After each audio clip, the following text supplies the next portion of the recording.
Hello friends, ఈరోజు మనం మాట్లాడబోతున్నాము ఒబేసిటీ ఇన్ చిల్డ్రన్. అంటే చిన్న పిల్లలు కానీ టీనేజ్ పిల్లలు కానీ ఒబీస్ అవ్వడం కరెక్టా? చాలామంది అంటూ ఉంటారు పెద్దగా అయ్యే కొద్దీ వాళ్ళే బరువు తగ్గుతారు అని. ఇది సీరియస్ తీసుకునే మ్యాటరా, లేదంటే వాళ్ళే పెద్దగా అయ్యాక ఆటోమేటిక్గా బరువు తగ్గుతారా? ఫస్ట్ ఆఫ్ ఆల్ మనం ఒబేసిటీకి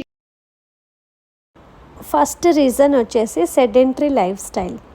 పిల్లలు అయినా, అడల్ట్సెంట్ అయినా, టీనేజర్స్ అయినా 10,000 స్టెప్స్ కంటే ఎక్కువ నడవడం లేదు. ఏదైనా ఆన్లైన్ ఆర్డర్ పెట్టుకోవడం కానీ, ఆన్లైన్ గేమ్స్ ఆడడం కానీ, ఆన్లైన్ ఎడ్యుకేషన్ సిస్టమ్ కానీ, స్క్రీన్ టైం ఎక్కువ చేయడం వల్ల ఫిజికల్ యాక్టివిటీ తగ్గిపోతుంది, అవుట్డోర్ గేమ్స్ తగ్గిపోతున్నాయి.